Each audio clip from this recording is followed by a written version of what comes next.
ये चीज़ें मैंने की थी मेरे टाइम पे और ऑर्गेनिक मेरी बहुत अच्छी हो गई थी, बहुत अच्छी।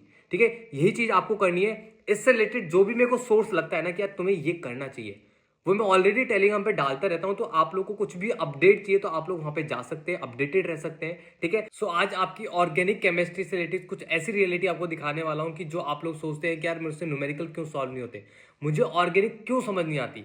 आज जो मैं ये बताने वाला हूँ ना, ये अगर आपने अच्छे से देखा, इसे सुना और इसे फॉलो किया तो आप लोग वो सारी गलतियां नहीं करोगे जो अभी आप लोग कर रहे हो। क्या कि आप लोग डिफरेंट टाइप ऑफ कोचिंग के मॉड्यूल कर रहे हो, उन्हें सॉल्व कर रहे हो और फिर भी बहुत मेहनत करने के बाद भी आपको लगता है कि यार नहीं हो पा रहा। Different type of book solve कर रहे हो, सारी बुक सॉल्व करने के बाद, एनसीईआरटीज करने के बाद भी फिर भी आपको ऐसा लग रहा है कि यार क्वेश्चन तो सॉल्व हो ही नहीं रहे।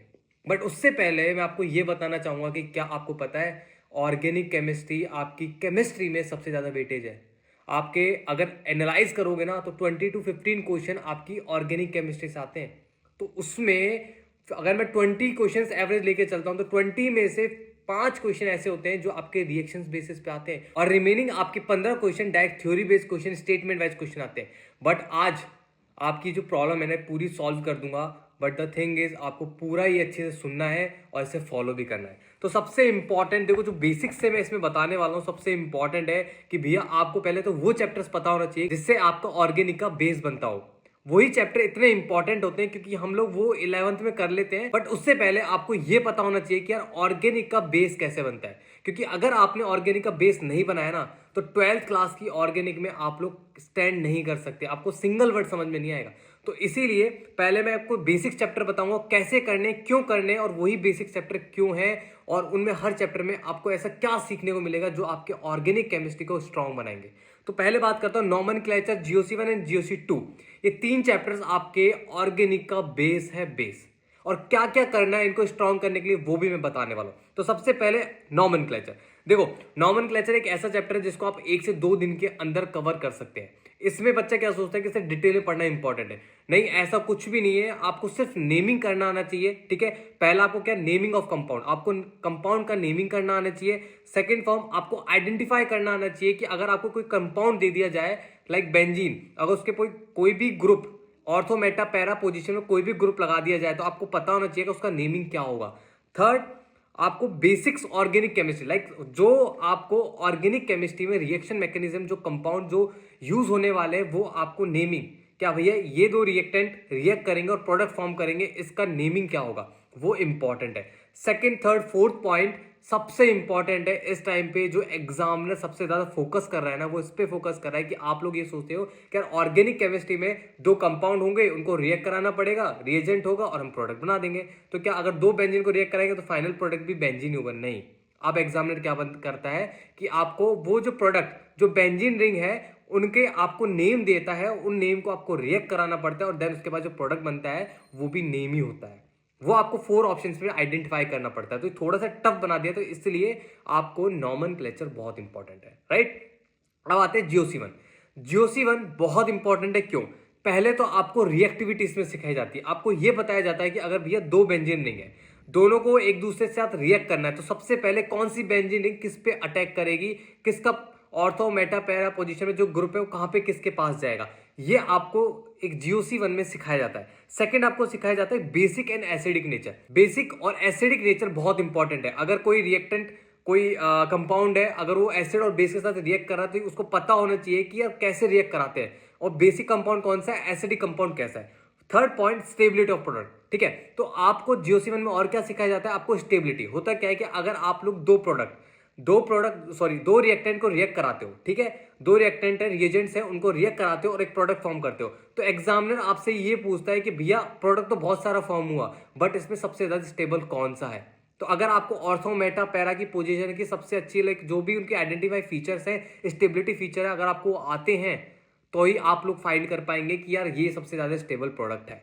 उसके बाद आता है basic understanding of the reaction group. ठीक है? सबसे बेसिक अंडरस्टैंडिंग आपको इसी में सिखाया जाता है कि अगर आपको रिएक्शन करवाना है तो कैसे परफॉर्म होगा। उसके बाद आता है जीओसी 2।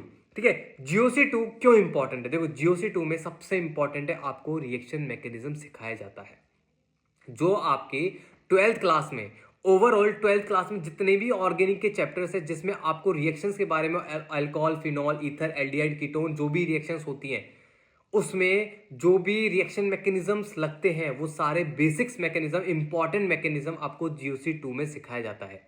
राइट? अब आपको बहुत सारे डाउट हो भैया आप बताते जा रहे हो, हम सुनते जा रहे हैं, बट कुछ और बताओ ना।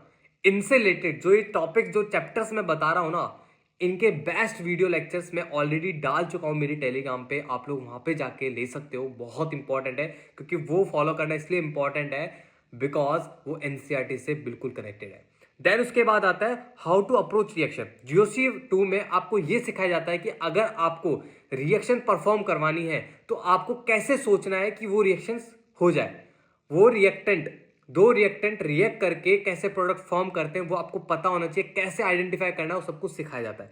Third important point, identification of a reagent. भाई आपको यह भी सिखाया जाता है कि अगर कोई रिएक्शन है और उसके अंदर 10-15 रिएजेंट गिवन है, वैसे तो गिवन नहीं होते, 1 से 2 ही रिएजेंट होते हैं, बट अगर आपको स्पेसिफिकली एक रिएजेंट गिवन है तो आपको कैसे पता कि इसमें हाइड्रोजन रिमूव होगा या फिर हाइड्रोजन ऐड होगा या फिर यहां पे अटैक करेगा, वो आपको बेसिक्स यहां पे सिखाया जाता है। अब आता है सबसे इंपॉर्टेंट आपकी 12th क्लास। देखो 12th क्लास की जैसी ऑर्गेनिक स्टार्ट होती है ना, हम लोग बहुत डरे डरे रहते हैं कि यार अब तो कुछ होना ही नहीं है, बट सब कुछ होना था वो हो गया। नॉमेनक्लेचर, जीओसी 1, जीओसी 2, ये 3 चैप्टर आपके क्लियर है ना, तो 12th क्लास के सारे ऑर्गेनिक के चैप्टर्स आपके क्लियर है पॉइंट टू पॉइंट। अब इसमें आपको क्या करना है, देखो इसमें सबसे इंपॉर्टेंट पॉइंट है मैकेनिज्म। हर चैप्टर में आपको बेसिक्स मैकेनिज्म बताए जाते हैं कि भैया इस चैप्टर का ये मैकेनिज्म है और इस चैप्टर को इस टाइप से अप्रोच करना है। वो चीजें आपको टीचर्स आपकी क्लास में नोट्स में लिखवाते हैं, तो आपको टाइम टू टाइम रिवाइज करना है, वीक टू वीक। आपको ऐसा नहीं कि एक वीक रिवाइज किया अगले वीक करा ही नहीं, वीक टू वीक रिवाइज करना है। उसके बाद आपका second point, direct naming reactions. आपको जितनी भी 12th क्लास में नेमिंग रिएक्शंस है, जितनी भी नेमिंग रिएक्शंस है, उन सारी नेमिंग रिएक्शंस को क्या करना है, आपको एक पेज पे लिख लेना है और अपनी स्टडी वॉल पे पेस्ट कर देना है। वो नेमिंग रिएक्शंस आपको डेली बेसिस पे 15 डेज या 1 वीक तक आप रिवाइज करना, ऑटोमेटिकली आपको लॉन्ग टर्म मेमोरी में एड ऑन हो जाएगा। ठीक है, क्योंकि नेमिंग रिएक्शंस एग्जामिनर बहुत पूछता है, फ्रिक्वेंटली पूछता है। देन उसके बाद आता है आपका फिक्स रिएजेंट रिएक्शन। देखो कुछ रिएक्शंस ऐसे हैं जिनके रिएजेंट्स फिक्स हैं। ठीक है, एक रिएजेंट ऐसे लाइक कुछ रिएजेंट्स ऐसे होते हैं कि वो बहुत मल्टीपल टाइप ऑफ रिएक्शंस करा देते हैं। ठीक है, मतलब आपको एक ही रिएजेंट बहुत सारी रिएक्शंस में दिख जाएगा, आप लोग कंफ्यूज हो जाओगे कि यार ये रिएजेंट कैसे कैसे क्या कर रहा है। उसके लिए आपको क्या करना है, उस रिएजेंट से रिलेटेड जितने भी रिएजेंट, स्पेसिफिकली रिएजेंट जितने भी गिवन आपकी एनसीईआरटी में, उनके एक पेज ले और उनको एक पेज में सारा मेंशन कर ले। उनको डेली बेसिस पे, कंटिन्यू बेसिस पे आधा घंटा 1 घंटा मॉर्निंग में रिवाइज करें, तभी जाके ऑर्गेनिक धीरे धीरे स्ट्रांग होगी। और डेली बेसिस पे या फिर वीक में आप अपना nomenclature, GOC 1, GOC 2 continue basis पे रिवीजन में रखना। ठीक है, देन उसके बाद आता है make charts of reagents and see how the perform. Like English पे मत जाना, ठीक है। रीजन ये है कि आपको है ना चार्ट्स बनाने होंगे। देखो बहुत सारी रिएक्शंस है ना आपके पास, जैसे आप 12th क्लास की रिएक्शंस खत्म करोगे ना, आपके पास बहुत सारी रिएक्शंस हो जाएंगी, बहुत सारे रिएक्शन। फिर आप लोग कंफ्यूज होंगे, किसी कंसेप्ट किसी में लगाओगे, किसी और का कंसेप्ट कहीं और लगाओगे। तो इससे बचने का सबसे बेस्ट तरीका ये है कि आप सभी को एक टेबल बनानी है। जब आप लोग पूरी ओवरऑल केमिस्ट्री खत्म कर लेते हो ना, उसके बाद जितनी भी रिएक्शंस हैं, किस बेसिस पे, किस रिएजेंट पे, कितने टेम्परेचर पे है, वो सारी रिएक्शंस को एक पेज में लिखना है और एक चार्ट बनाना है। उसे फिर से वीकली रिवाइज करना है। देन उसके बाद देखो मेहनत बहुत लग रही है ना, तभी बोलता हूं कि भाई नीट में मेहनत लगती है। ठीक है, नीट में मेहनत लगती है। आज अगर मैं ये चीज़ें तुम्हें बता रहा हूँ ना, तो मैंने ये सारी जो बुक्स मैं दिखा रहा हूँ ना आपको, ये सारी बुक्स को रगड़ा, बट आपको इतना रगड़ने की जरूरत ही नहीं है, क्योंकि कंटेंट भी मैं साथ में दूंगा।